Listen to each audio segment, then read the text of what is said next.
예, 오늘은 9월 21일 화요일입니다. 추석 명절인데요. 이 명절 우리 온 가족들과 함께 행복한 한가위로 하나님께서 베풀어 주신 은혜들을 풍성히 나누고 누리시는 귀한 날, 귀한 명절 되시기를 기원합니다. 오늘 함께 보실 말씀은 스가랴 12장에서 14장 말씀입니다. 처음에 스가랴 전체적인 내용을 잠깐 말씀드렸을 때 이 12장에서 14장을 두 번째 경고 이렇게 말씀을 드렸지만 실제적인 내용은 저희들을 향한 하나님의 백성들을 향한 축복의 내용을 담고 있습니다. 마지막 그날 여호와의 날에 일어날 여러 가지 일들 또 그리고 그날에 주어지게 될 심판에 대한 말씀이 전체적인 주제인데요. 실제로는 이 날을 통해서 저희들에게 큰 위로를 주시는 말씀입니다. 여러분 그 12장, 13장 말씀을 읽어 보시다 보면 심판의 날이죠. 그 날이 10번이 나오고 또 14장에는 7번 나오고 있습니다. 여러분 저희가 계속해서 살펴보고 있지만 심판의 날이라는 것은 이스라엘, 그러니까 다시 말씀드리면 하나님의 백성들에게는 감사와 기쁨, 위로와 유익을 위한 말씀이고 그 원수들에게는 너무도 무거운 그리고 진지하게 받아들여져야 할 심판의 말씀이라 말씀드릴 수 있습니다. 여러분 그리고 13장 말씀을 보시면 마지막 그날 하나님께서 그 백성들의 죄를 사하시고 행실을 고치실 것을 약속하고 있습니다. 그래서 7절 말씀을 보시면 내 목자, 내 짝된 자를 치라 목자를 치면 양이 흩어지려니와 이런 예언을 우리는 보게 되는데요. 이 예언을 통해서 우리의 메시아이신 그분께서 고난을 받으실 때 그의 제자들은 흩어질 것을 알 수 있습니다. 그러면서 하시는 말씀이 믿지 않는 자들이 그 땅 가운데 3분의 2라고 말씀하고 있는데 그들은 버림을 받겠지만 믿는 자들이죠. 나머지 3분의 1은 하나님께서 친히 연단하시고 보존하실 것을 약속하고 계십니다. 14장 말씀을 보시면 1절에서 5절에 보시면 여호와의 날을 소개하고 있습니다. 그러면서 엄청난 재난의 날이다 이렇게 말씀하고 있습니다. 그렇지만 하나님께서 친히 임하셔서 원수를 멸하시고 남은 자들을 구원하셔서 영원히 그들에게 은혜 주실 것이라고 선언하고 있습니다. 6절 말씀을 보시면 여호와의 그날에는 빛도 없습니다. 어디에서도 희망을 찾을 수 없다라는 뜻입니다. 그런데 여호와께서 정하신 한 날이 있습니다. 근데 그 날은 완전한 낮도 아니고 완전히 어두운 밤도 아닙니다. 어두워가는 중이지만 그때에 빛이 있을 것이고 절망 중에 새로운 희망이 떠오르는 것을 말씀하고 있습니다. 그리고 그날에 예루살렘에서 생수가 솟아나서 동해로 서해로 끊임없이 흐른다라는 이야기를 말씀하고 있습니다. 이 말씀은 하나님의 구원의 때가 시작되는 것을 의미하고 있고요. 여러분 아마 기억하실 겁니다. 마치 에스겔 선지자가 성전 문지방에서 샘이 솟아오른 것을 본 것과 너무도 비슷하지 않습니까? 그리고 그 샘물은 끊임없이 동서로 흘러서 수많은 생명을 살리게 됩니다. 그리고 그 샘물을 인해서 온 천하가 하나님만이 홀로 왕이심을 고백하게 될 것이고 하나님만을 섬기게 된다. 이렇게 말씀하고 있습니다. 여러분 여기에서 샘이라는 것이 어떤 것이겠습니까? 예수 그리스도로 말미암은 성령의 역사를 뜻하는 것 아니겠어요? 성령으로 말미암은 그 은혜가 온 세상을 향해 끊임없이 나아가서 그 일을 통해 온 세상이 하나님을 인정하게 될 것임을 말씀하고 있습니다. 또 그리고 16에서 21절 말씀을 보시면 온 열방의 남은 자들이 초막절을 지키러 예루살렘에 올라와서 하나님을 섬길 것을 말씀하고 있습니다.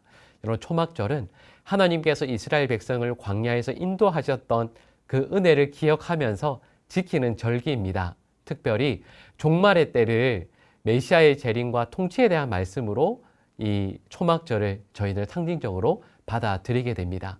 여러분 저희가 이 스가랴 12장에서 14장 말씀을 쭉 읽어 나가시면서 저희 다시 한번 결단하게 됩니다. 마지막 그날을 믿음으로 잘 준비하고 하나님 앞에 서게 되었을 때 영광으로 감사와 기쁨으로 만나고 그분을 배워야 하지 않겠습니까? 여러분 오늘 하루가 그 마지막 날을 잘 준비하며 믿음으로 살아가시는 귀하고 복된 날 되시기를 간절히 기원합니다.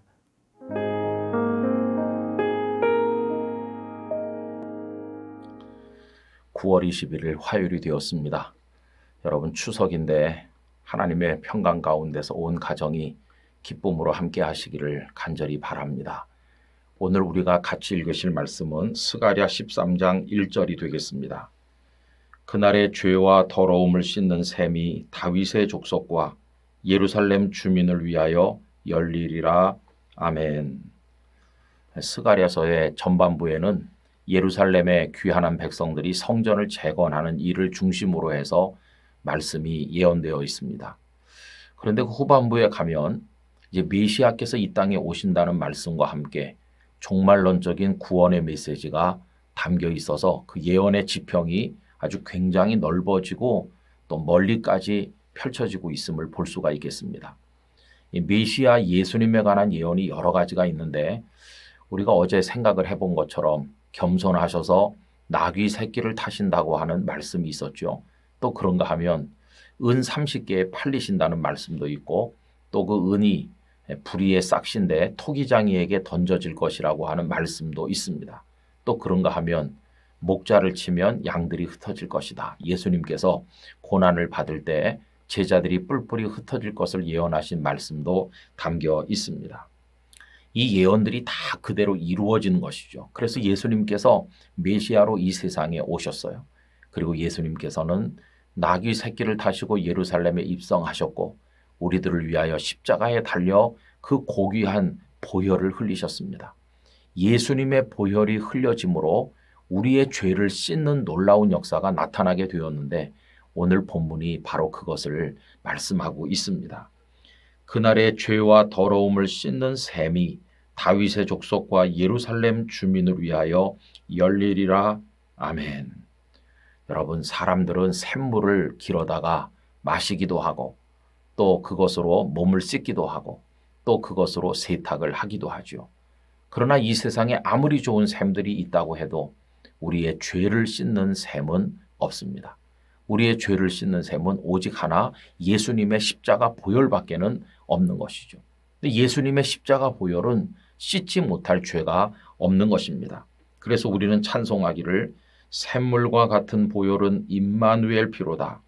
이 셈의 죄를 씻으면 정하게 되겠네, 정하게 되겠네. 우린 이렇게 찬송을 부르고 있지 않습니까? 예수님의 십자가 보혈이야말로 우리의 죄와 더러움을 씻는 셈이 되어서 지금까지 콸콸 솟아나고 있다는 것을 우리가 알고 있는 터입니다. 그런데 저는 오늘날 참 유감스럽게 생각하는 것이 있는데 우리 한국 교회 안에 죄에 대한 설교도 줄어들고 있고 또 십자가 보혈의 능력에 관한 설교도 줄어들고 있다는 것입니다. 사람들은 죄를 이야기하면 별로 좋아하지 않는 것 같습니다. 세련된 교인으로 교회를 드나드는 것, 또 교양 있는 인격을 갖추는 데는 관심이 있지만 자신이 얼마나 더러운 죄인이라는 걸 깨닫고 예수님의 보혈로 씻겨져야 된다고 하는 사실에 대해서는 설교하는 사람도 대강 하고 듣는 사람도 대강 듣고 이러다 보니까 주님의 보혈의 능력에 대한 확신이 부족하게 되고 여러분 교회가 힘을 잃어버리게 되고 이 복음의 능력이 없는 성도가 어떻게 사탄의 권세와 맞서서 승리할 수가 있겠나 하는 것입니다. 이렇게 되니까 복음이 흐려지거나 왜곡되거나 힘이 없는 복음으로 전락하게 되는 것이죠. 기독교 신앙은 교양을 쌓기 위해서 사람들을 만나기 위해서 가지는 것이 아닙니다. 가장 본질적인 것은 우리의 죄와 더러움이 십자가 보혈로 씻겨져서 구원받는 하나님의 자녀가 되는 것, 그게 바로 핵심인 것입니다.